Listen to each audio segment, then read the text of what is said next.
ನಮಸ್ಕಾರ ರೀ. ನನ್ನ ಹೆಸರು ಮಾಂತೇಶ್ ವಿ ಕೂಡಲ್. ನಾನು ಬೈಪ್ ಗ್ರಾಮೀಣಾಭಿವೃದ್ಧಿ ಸಂಸ್ಥೆ ಚಿಕ್ಕೋಪ ಕ್ಲಸ್ಟರ್ ಸರ್ವಾಂಗೀಣ ವಿಕಾಸ ಯೋಜನೆಯಲ್ಲಿ ಕ್ಷೇತ್ರಾಧಿಕಾರಿಯಾಗಿ ಕೆಲಸ ಮಾಡುತ್ತಿದ್ದೇನೆ.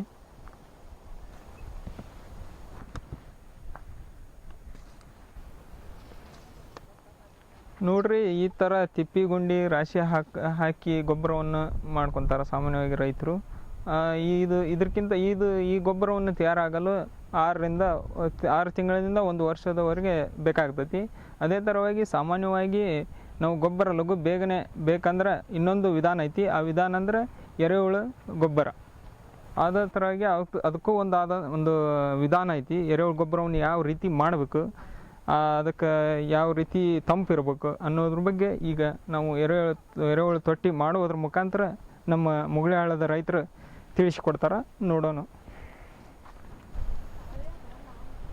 ನೋಡ್ರಿ ಅಮ್ಮರ, ನಮ್ಮ ರೈತರಿಗೆ ನಿಮ್ದೊಂದು ಸ್ವಲ್ಪ ಪರಿಚಯ ಮಾಡಿಕೊಡ್ರಿ. ನಮಸ್ಕಾರ ರೀ. ನಮಸ್ಕಾರ ರೀ. ಹ್ಞೂ ರೀ. ನನ್ನ ಹೆಸರೇ ಕಾಶೇವ್ರಿ. ನಮ್ಮ ಯಜಮಾನ ಹೆಸರು ಚೆನ್ನಾಪ್ರಿ, ಅಕ್ಕಿಸಾಗರ್ ರೀ, ಸಾಕಿನ ಮುಗುಳ್ಯಾಡ್ರಿ. ನಿಮ್ದು ಜಮೀನು ಎಷ್ಟೈತ್ರಿ ಅಮ್ಮ? 9 ಎಕರೆ ಐತಿ. 9 ಎಕರೆ. ಏನೇನು ಹಚ್ಕೊಂಡ್ರಿ ನಮ್ಮ ಯೋಜನೆಯಿಂದ? ಗಿಡಗಳು ಮಾವಿನಣ್ರಿ, ಚಿಕ್ಕು ಹಣ್ಣ್ರಿ, ಇಂಥವು ಇದ್ರಿ ಹಚ್ಕೊಂಡ್ರಿ. ಹಚ್ಕೊಂಡ್ರಿ? ಎಷ್ಟು ಗಿಡ ಹಚ್ಕೊಂಡ್ರಿ? 30 ಗಿಡ ಹಚ್ಕೊಂಡ್ರಿ. 40 ಗಿಡ ರೀ. 20 ಚಿಕ್ಕು, 20 ಮಾವು. ನಿಮ್ಮ ಮನ್ಯಾಗ ದನಗಳು ಎಷ್ಟು ಅದಾವ್ರಿ? 2 ಎತ್ತು ಅದಾವ್ರಿ, 2 ಎಮ್ಮೆ ಅದಾವ್ರಿ, ಒಂದು ಆಡು ಐತ್ರಿ. ಈಗ ನೋಡ್ರಿ ಅಮ್ಮರ, ನೀವು ಮೊದ್ಲೇಕ್ ಯಾವ ಥರ ಗೊಬ್ಬರ ಮಾಡ್ತಿದ್ರಿ ಅದನ್ನೊಂದು ಸ್ವಲ್ಪ ನಮ್ಮ ರೈತರಿಗೆ ತಿಳಿಸ್ಕೊಡ್ರಿ. ನೋಡ್ರಿ, ಈಗ ನಾವು ಹಿಂಗ ಸೆದಿ ಸಪ್ಡಿ ಮಾಡ್ಕೋತಿದ್ರಿ. ಮೊದ್ಲೇಕ್ ಯಾವ ಥರ ಗೊಬ್ಬರ ಮಾಡ್ಕೊಂತಿದ್ರಿ ಈ ಯೋಜನೆಯಿಂದ ಬರೋಕ್ಕಿಂತ ಮೊದ್ಲೇಕ್ರಿ ಹೆಂಡಿ ಗೊಬ್ಬರನ ಮಾಡ್ಕೋತಿದ್ವಿ ನಾವು. ಅಂದ್ರೆ ನೀವು ಈಗ ಗುಂಡಿ ತೋಡಿ ಗುಂಡ್ಯಾಗ ಸಪ್ಪಿ ಗಿಪ್ಪಿ ಹಾಕಿ ಆ ಥರ ಗೊಬ್ಬರ ಮಾಡ್ಕೊಂತಿದ್ರಿ. ಈಗ ನಮ್ಮ ಯೋಜನೆಯಿಂದ ಏನ್ ಮಾಡಿದ್ರಿ, ಈಗ ಎರೆಹುಳು ಗೊಬ್ಬರ ಮಾಡ್ಕೊಳಕತ್ತೀರಿ. ಈಗ ನೋಡ್ರಿ, ಇದು ಎರೆಹುಳು ತೊಟ್ಟಿ ನಿರ್ಮಾಣದ ಹಂತ. ಇದು ತೊಟ್ಟಿಯನ್ನು ಯಾವ ರೀತಿ ಕಟ್ಕೋಬೇಕು, ಇಲ್ಲೊಬ್ಬರು ರೈತರು ಕಟ್ಕೊಳಕತ್ತಾರ. ಅದನ್ನು ಒಂದೊಂದಾಗಿ ನಾವು ವಿವರವಾಗಿ ತಿಳಿಸಿಕೊಡ್ತೇನೆ. ಮೊದಲು ಪರ್ಸಿಕಲ್ಲು ಹುಗಿಲಿಕ್ಕೆ ಸಾಲು ಗುರುತು ಮಾಡಬೇಕ್ರಿ. 10 ಅಡಿ ಉದ್ದದ್ದು 3 ಸಾಲು, 6 ಅಡಿ ಅಗಲದ್ದು 2 ಸಾಲು. ಗುರುತು ಮಾಡಿದ ಸಾಲಿನಲ್ಲಿ 3 ಇಂಚು ಮಣ್ಣು ಅಡ್ಡಿ ತೆಗೆಯಬೇಕು. ಮಣ್ಣು ತೆಗೆದ ಸಾಲುಗಳಲ್ಲಿ ಪರ್ಸಿಕಲ್ಲುಗಳನ್ನು ಕೂರಿಸಬೇಕು.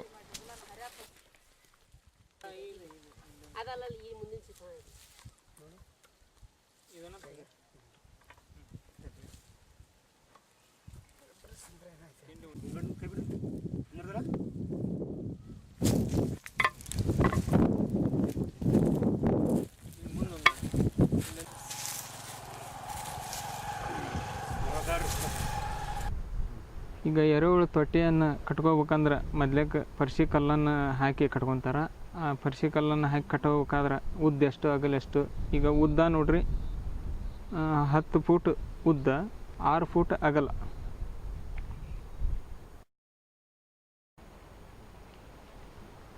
ಈಗ ನೋಡ್ರಿ, 10 ಫೂಟಿನ ಏನೈತಿ, ಇಲ್ಲಿ 3 ಸಾಲು, 3 ಇವು ಬಂದ್ರೆ ಒಂದೊಂದು ಇದಕ್ಕೆ 5 ಕಲ್ಲು ಕೂತ್ಕೊಂತವು. ಅಂದ್ರೆ 2 ಪರ್ಸಿಕಲ್ಲು. ಇವು 1, 2, 3 ಒಟ್ಟು ಎಷ್ಟು 15 ಕಲ್ಲು ಬೇಕಾಗ್ತವೆ 10 ಫೂಟ್ ಉದ್ದಿಗೆ.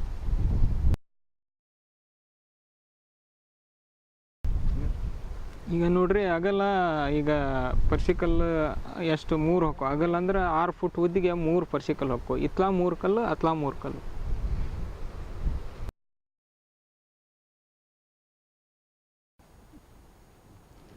ಈಗ ನೋಡ್ರಿ, ಒಂದು ಎರೆಹುಳು ತೊಟ್ಟಿಯನ್ನು ನಿರ್ಮಾಣ ಮಾಡಬೇಕಂದ್ರೆ ಎಷ್ಟು ಪರ್ಸಿಕಲ್ ಹಾಕೋ ಅಂದ್ರೆ 21 ಪರ್ಸಿಕಲ್ ಬೇಕ್ರಿ.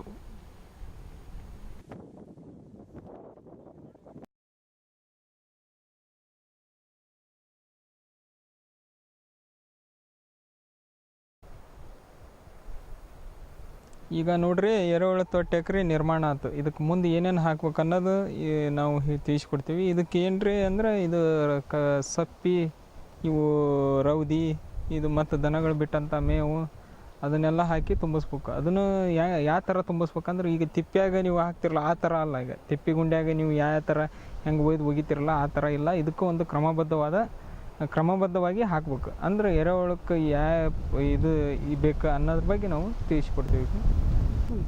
ಇದು ತಟ್ಟಿ ತಯಾರಾತ್ರಿ ಇದಕ್ಕೆ ಏನೇನು ಹಾಕೋದು ಹೇಳ್ರಿ ನಮ್ಗೆ. ಇದಕ್ಕೆ ನೋಡ್ರಿ ಅಮ್ಮರ ಈಗ ಎರೆಹುಳು ತೊಟ್ಟೆ ಎಕರೆ ತಯಾರಾತು. ನೋಡ್ರಿ ಈಗ ಏನು ಮಾಡಬೇಕು ಮೊದ್ಲೇಕ ಯಾವ ಲಘು ಕೊಳೆಯಂಗಲ್ಲ ಅಂಥ ವಸ್ತುಗಳನ್ನ ಮೊದ್ಲೇಕ ಹಾಕ್ಬೇಕು. ಅಂದ್ರೆ ಇವು ರೌದಿ ಗೊಂಜಾಳ ಸಿಪ್ಪಿ ಹ್ಞೂ ರೀ ಇದನ್ನ ಏನು ಮಾಡ್ಬೇಕು ಈಗ ಹಾಕುರಿ. ಹ್ಞೂ ರೀ ಈಗ ಹಾಕ್ರಿ ಅದನ್ನ ಹಾಕಿದಾಗ ಆಮೇಲೆ ಒಂಥರ ಏನೈತಿ ಸೊಪ್ಪಿ ಆಮೇಲೆ ಒಂಥರ ಸಗಣಿ ಇದು ಹ್ಞೂ ರೀ ಹಾಕಿ ಅದ ಪ್ರಕಾರ ಹಂತ ಹಂತವಾಗಿ ಮಾಡ್ಕೊಂಡು ಹೋಗ್ಬೇಕು. ಈಗ ಅದನ್ನ ತಗೊಳ್ರಿ. ಹ್ಞೂ ರೀ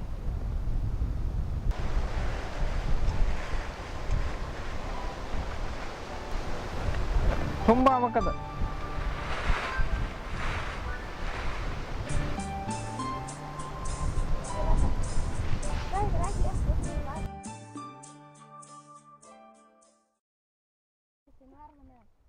ಸತ್ತು ಹೋಗುತ್ತಾ ಮತ್ತೆ ಇದನ್ನೆಲ್ಲ ಗಳಿಸಿದ್ದೇನು.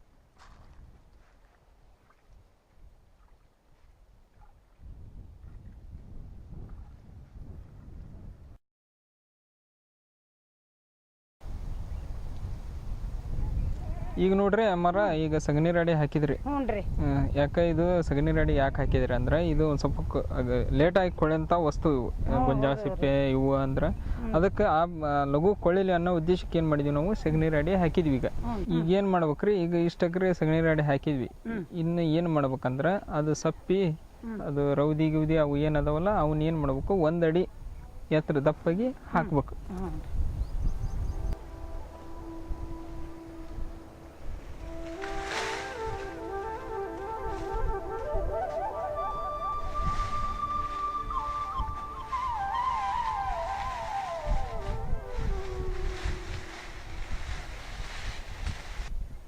ಈಗ ನೋಡ್ರಿ ಈ ಥರ 1 ಅಡಿ ಅಷ್ಟು ಸಪ್ಪಿ ಹಾಕಿದ್ರಿ.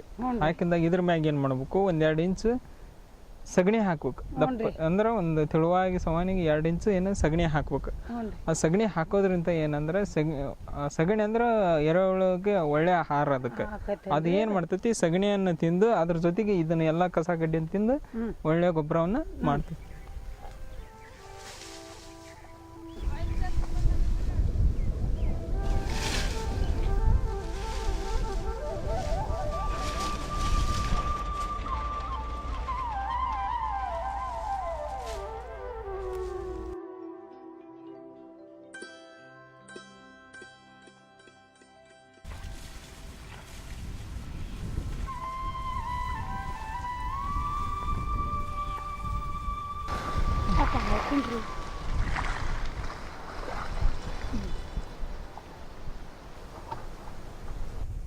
ಈಗ ನೋಡ್ರಿ ಇದು ಇಷ್ಟೆಲ್ಲ ಒಂದು ಪದರ ಏನು ಹಾಕಿದ್ರು ದಂಟು ಅದು ಹುಲ್ಲು ಅದನ್ನ ಹಾಕ್ಯಾರ. ಹಾಕಿದಾಗ ಏನು ಮಾಡ್ಯಾರ ಒಂದು ಪದರ ಸಗಣಿ ಹಾಕ್ಯಾರ.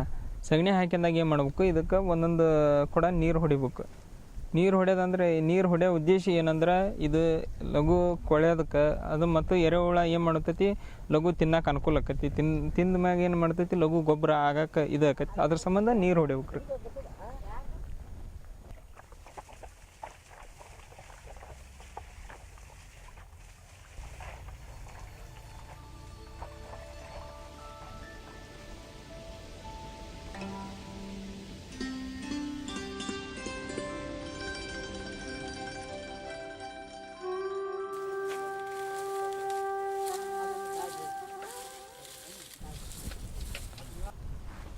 ಈಗ ನೋಡ್ರಿ ಇಷ್ಟೆಲ್ಲ ತುಂಬಿಸಿದ್ರಿ. ತುಂಬಿಸಿದಾಗ ಇದಕ್ಕೇನು ಮಾಡ್ಬೇಕು ನೀರು ಹೊಡಿಬೇಕು. ನೀರು ಹೊಡೆದಿಂದಾಗ ಏನು ಮಾಡ್ಬೇಕು ಇದನ್ನ 8 ದಿನ ಕಾಯಂ ನೀರು ಹೊಡ್ಕೊಂತ ಹೋಗ್ಬೇಕು. ನೀರು ಹೊಡೋದ್ರಿಂದ ಏನಾಕೈತೆ ಅಂತಂದ್ರೆ ಇದು ತೇವಾಂಶ ಹಂಗೆ ಉಳಿತೈತಿ. ಉಳಿದಿಂದ ಆಮೇಲೆ ಹುಳ ಬಿಡ್ಬೇಕ್ರಿ.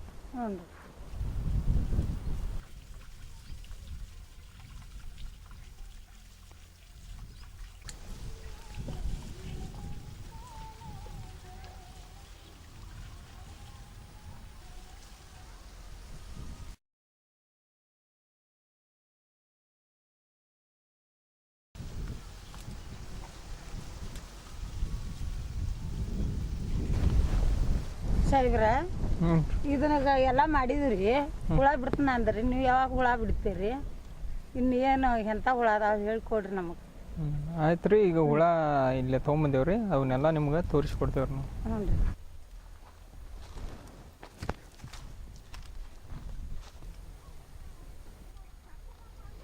ಈಗ ನೋಡ್ರಿ ಅಮ್ಮರ ಎರೆಹುಳ ಯಾವ ಅಂತ ಕೇಳಿದ್ರಲ್ಲ ಇವ ನೋಡ್ರಿ ಹುಳ ಈ ಟೈಪ್ ಇರ್ತಾವ್ರಿ ಇವು ಎರೆಹುಳ ರೀ ಇವನ್ನ ಏನು ಮಾಡ್ಬೇಕು ಇದ್ರಾಗ ಬಿಡೋದ್ರಿ. ಹೆಂಡ್ಯಾಗ ಬಿಡ್ಬೇಕ್ರಿ. ಹ್ಞೂ ಹ್ಞೂ ರೀ.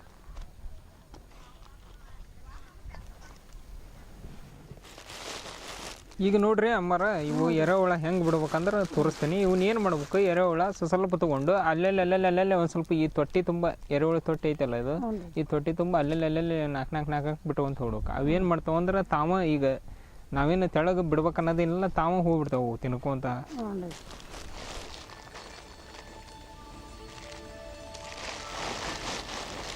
ಅಲ್ಲೆಲ್ಲ ಒಂದಂತಾನೆ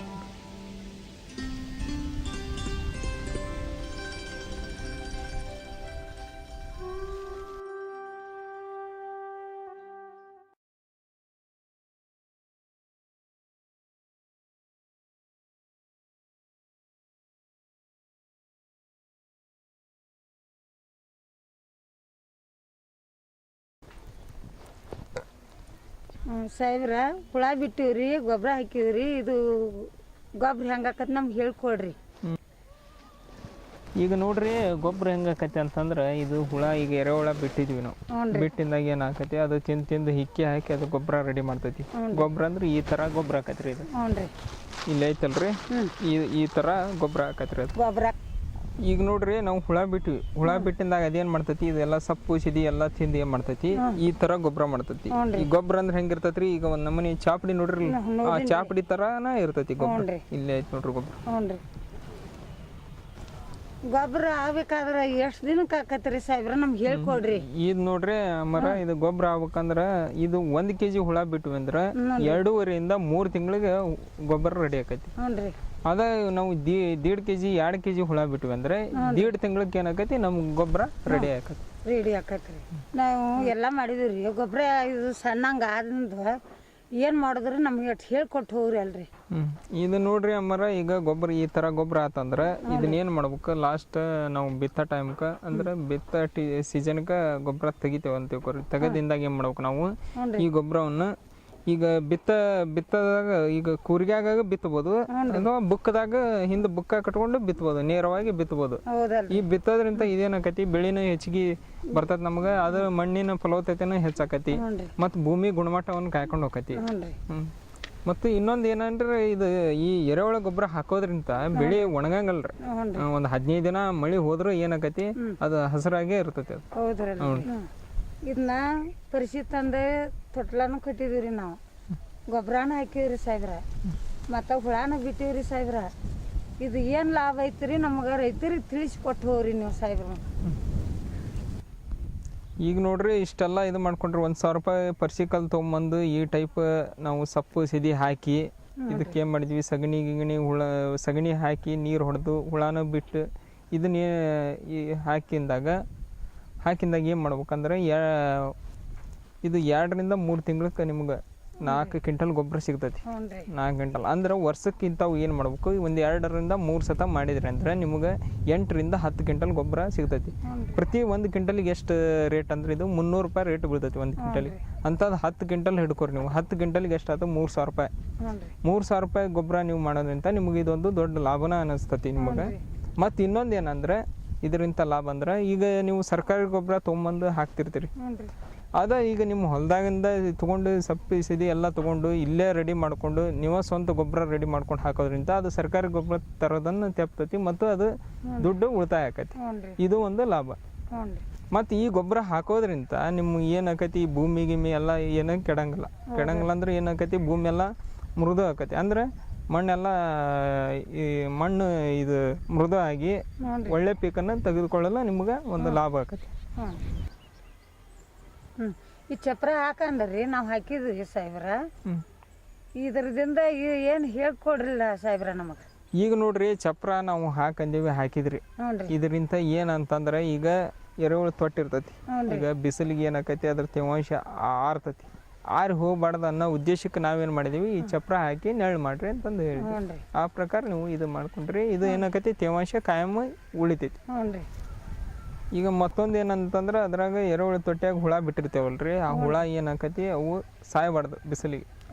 ಮತ್ತು ಅದೇನಾಕತಿ ಹುಳನು ಅವು ಹುಳಕ್ಕೆ ತಂಪನ ಕಾಯ್ಕೊಂಡಿರ್ತೈತಿ. ಅದರ ಉದ್ದೇಶದಿಂದ ಏನು ಮಾಡ್ಬೇಕು, ಈ ಚಪ್ರವನ್ನು ಹಾಕ್ಬೇಕ್ರಿ. ಹ್ಞೂ.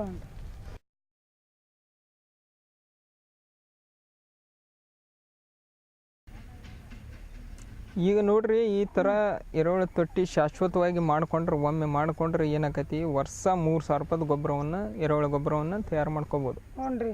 ತಯಾರು ಮಾಡ್ಕೊಂಡ ನಂತರ ಇದನ್ನ ಪ್ರತಿಯೊಬ್ಬರು ಮಾಡ್ಕೋಬೇಕು. ಈ ಥರ ನೀವು ಏನ್ರಿ ಒಳ್ಳೆ ಬೆಳೆಗಳನ್ನು ತೆಗೀರಿ, ಗೊಬ್ಬರವನ್ನು ಮಾಡ್ಕೊಂಡು ಮತ್ತೆ ಏನು ಮಾಡಿರಿ ಮಾವಿನ ಗಿಡಕ್ಕೆ ಗೊಬ್ಬರನ ಹಾಕ್ರಿ. ಮತ್ತೆ ಏನು ಮಾಡ್ಬೇಕು ನಿಮ್ಮ ಜೀವನದಾಗ ಈಗ ಎರೆಹುಳ ಗೊಬ್ಬರವನ್ನು ಕಾಯಮಾಗಿ ಅಳವಡಿಕೆ ಮಾಡಿಕೊಡ್ರಿ ಅಂತ ಇಷ್ಟು ಹೇಳುತ್ತಾ ನಾ ಏನು ಮಾಡಿ ಈಗ ಕಾಶವ್ವ, ಚೆನ್ನಪ್ಪ, ಅಕ್ಕಿಸಾಗರ್ ಇವರು ನಮ್ಮ ಸರ್ವಾಂಗೀಣ ವಿಕಾಸ ಯೋಜನೆಯಿಂದ ಎರೆಹುಳ ತೊಟ್ಟಿ ನಿರ್ಮಾಣ ಮಾಡ್ಯಾರ. ಅವರಿಗೆ ನಮ್ಮ ಡಿಜಿಟಲ್ ಗ್ರೀನ್ ಯೋಜನೆಯಿಂದ ಮತ್ತು ನಮ್ಮ ಸರ್ವಾಂಗೀಣ ವಿಕಾಸ ಯೋಜನೆ ವತಿಯಿಂದ ಅವ್ರಿಗೆ ತುಂಬ ಧನ್ಯವಾದಗಳನ್ನ ಅರ್ಪಿಸ್ತೀನಿ. ನಮಸ್ಕಾರ ಸಾಹೇಬ್ರೆ.